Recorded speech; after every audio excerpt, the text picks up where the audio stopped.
Welcome to this week's episode of Sojourner, and don't forget to like and subscribe. Welcome back to the ongoing series, How Spaces Define Masculinity, a Black and Black-Biracial Men's Initiative. My name is Carol Jean Matthews-Shifflett, and I am the CEO of the Sojourner Group. I'd like to start by thanking my sponsors, the Utah Jazz, Planned Parenthood Association of Utah, Pacific Island Knowledge to Action Resource, PCAR, the Utah Coalition Against Sexual Assault, UCASA, and Enlightened Productions. So today we are centering the voices of two men. Billy Palmer is the co-host, associate producer and director of civic engagement for Radioactive on KRCL in Salt Lake City, Utah. And then we have his formative years were spent here in Salt Lake, in Utah, which surprised me. I thought Billy was not from Utah. And then we have Chris Allen, who's the project manager of LG Harris Technologies. His formative years were spent in Knoxville, Tennessee. So I want to welcome both of you men, Mr. Palmer and Mr. Allen, to today's webinar. Okay, so I'm going to lump all these last three questions in one big question. And if anybody has any question that you'd like to ask the panelists, go ahead and type them in and I will read them to everyone. I see a comment here from someone in Spanish Fork, Allison, who said after living in Spanish Fork and then moving to DC and living there for a while, she sees a difference in the attitudes. It's very noticeable. And Billy, since you've been all over Utah, I'm sure you can relate that. And I know about you, Chris. Have you traveled a lot in Utah? A couple of spots, but yeah, you can see the difference. When you go home? Yeah. You can. It's a little different. Yeah, when you go back, because I'm from the South, so when I go back home to Tennessee, or if I'm in Georgia, when we went to DC, or if any of those spots when we go to California, or if we go to Vegas, it's a little bit different. You can tell. Do you all run into any, have you had any encounters with law enforcement where you felt very comfortable or felt comfortable at all? So with me, we have an officer that goes to our church, and he's a retired officer, and he works for the deputy department in Davis County, and everybody knows him around North Salt Lake, Bountiful. All these they know who he is. I don't. Okay, I'm just saying. Well, other cops know who he is. So if I get pulled over, he's the first name I pull out. Oh, okay. And then when I say his name, then we have something in common, and then it's kind of like, okay, the conversation goes different. Then I was like, oh yeah, I was like, yeah. Did John tell you to pull me over? We go to church together, and then they're like, okay, he knows John, and they go to church together. So it's kind of like it's a little bit. I don't know. It's just one of those things. We lost and then when you said about the difference, and what I noticed is the difference between being in Utah and then being everywhere else, like in the South. The only difference is that the people in Utah are just, I think they don't understand, and they're maybe scared. But the people in the South, that's just the way they was taught. Well, and I always say the covertness in Utah and in the South and back East is very overt. People will speak their mind. So it's very different. Like you said, it's very different. Yeah. We did lose Billy. He is trying to get back online because I want to make sure I ask you that last question. But before I do that, Chris, is there anything else you want to cover that we didn't? We're going to get to the last one, but anything else that you want to cover that we talked about with your parents, with your siblings? Well, and the only thing I was thinking about when you talk about racism, and a lot of people's like take down the Confederate flag and do all this stuff and rename buildings, take down statues. I mean, that's great, but the problem is, like with the KKK. Okay, if you got on the white hood, or you got on the white sheets, you take them off, you're still a KKK. So if you take down the Confederate flag, they still the same person. the person hasn't changed just because you don't see it. And to me, it's kind of like, it's yeah, you're not sporting the Confederate flag, but we still know who you are. It's your internal thing. So to me, it's kind of like, I understand we have protests and we won't change, and that's good. But technically, the only thing that's going to change is the individual has to change. So you as an individual has to change and say, okay, I'm not going to treat this person that way. And until that individual change, it's still going to be the same way. So until that cop change and says, I'm not going to do this, it's still going to be the same thing. Until somebody says, okay, I'm not going to do this. If you're a racist, until you say, I'm not going to do this, it's going to be the same way. Well, No matter if you remove the Confederate flag, you can remove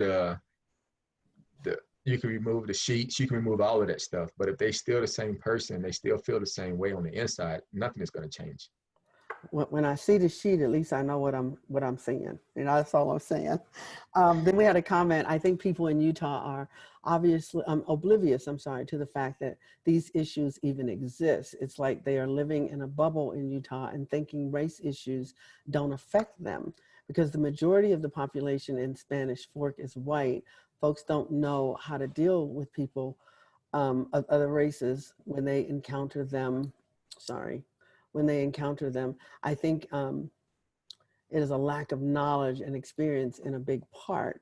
And then I have a comment. I agree with Chris, but I also think that those public symbols empower them, and I agree, reinforce and give legitimacy to their thinking. I mean, it is some sense of power. When I see that, then I know that I have a voice. When I see that statue, it represents who they are. It doesn't represent other people, but it represents who they are. Because I look at when you see little 5-year-olds, 4-year-olds, and you have a black one, a white one, Hispanic, or Asian, and they all playing together. Yeah. And they're like 4 or 5, 3, 4 years old, and they don't even see color. Mm-hmm. And I told my wife, I said, eventually, at some point in time in their life, they're going to have to make a decision. The little white kid is playing with the little black kid, where they're best friends. At some point, somewhere when they become a certain age, they're going to either stay friends, or the little white kid's going to choose to go this way and the black is going to choose to go that way. And that's going to be based off of what they learn, what they see, and what they was taught. That's true. That is true. Okay, Billy, we're glad you're back online. You are muted, by the way. So if you wouldn't mind unmuting yourself. Yeah, I don't know what happened there. So we usually have very reliable internet here at the station, but everything froze on me. So okay. All right. Okay. Can I piggyback a little bit on what he just said? Sure. I was really appreciating what Chris said, and I think what's important, I think, for white folks to understand, or especially people not of color, whatever you want to say, is you can do a lot by just saying, I'm at least aware that it's not normal. I don't know all the details, but I need to be able to see when I see racism. I need to be able to believe first, rather than be offended by. I think that's what we reach quite often when we even bring it up, is this, how can this possibly be true? This isn't the world I understand. Do you think maybe this? Do you think you're playing the race card? When your entire life have experienced navigating through a world that believes that way quite often, you know best when to say, okay, this seems racist. This could be racist, and all of those things. Right. Yeah. Like the cashier at my grocery store. The first time I saw her, that she was nice to the people ahead of me, and I came forward and she was kind of rude to me or short with me. I don't know. But when you have the same cashier for 3 years, and every time you're in their line and they're saying nice things to the people in front of you, and as soon as it gets to you, they're kind of rude. Okay, there's a problem. You know what I mean? Yeah. That's called racism. We experience those things, And so to believe Black people when we talk about racism, it's almost like, I hate to say it, but I think it's like talking to somebody that has a PhD on racism and being a person that hasn't even had a 101 class yet. You know what I mean? Yeah. You're talking to a person that knows how to decipher racism, not racism, in so many just different nuanced ways, and able to see well, I think maybe that person's having a bad day. I'm gonna let them go. Or, I can see where this is a case of ignorance or willful hatred. You know what I mean? We can decipher so many of those things because we experience them so often. That's So right. it becomes very frustrating when people have this ability to say, I think black people play the race card too much. It's like, you know what? You have no idea how inoften we play the race card when the race card is obviously there. When Yeah. we see racism every day, and for to say that out loud, that I experience racism every single day because I experience it on television, I experience it in society, in the nuanced ways that Chris detailed very beautifully. We experience it so often in so many different ways that we navigate it. We have grace with it. I think that's one thing that's hard to understand, is that we have so much grace about the racism that we see that we made it easy for people to have deniable plausibility to believe differently. That's what's so hard. Someone said once, "You say I'm playing the race card, but this is no card game to me. This is No, real." And I was like, no. I never thought about it that way, but that's You right. don't want to This isn't a trivialize game. racism. Yeah. It's so So I serious. had and this is one of my previous jobs as a white gentleman. He's probably like 15 years older than me, and so I was in my 20s, and he grew up in Garland, Utah. And one day we was just talking, and he was like, "You're just like me." And I'm like, and I'm thinking in my mind, "Oh boy, what's?" He was like, Here "You're we just like go. me." He's like, "You put on your pants just like me, you do." And I was like, "What are you?" I said, "Okay, where is this going?" He said, "Well, growing up in Garland, we wasn't around black people. The only thing we knew about black people was what we seen on TV." And then after working with me for 3 or so years, he was like, "You're no different than I am."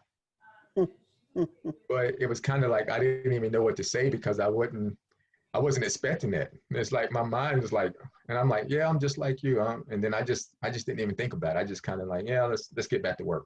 He felt really good saying that. But I don't know but I don't know where I never did talk to him again about it. But I don't know where it came from. But that was just so that just lets you know that they don't see us. They think that we're different. Some people just see us as what TV, Hmm. magazines, and the news portray us to be, and that's how they see us. And It's then when sad they that it's find been for somebody that's years. different, and then the first thing they want to say is, "I have black friends." Yeah. Yeah. Yeah, that's true. That is so true. Okay. Stay tuned for the next episode on How Spaces Define Masculinity, a Black and Black Biracial Men's Initiative.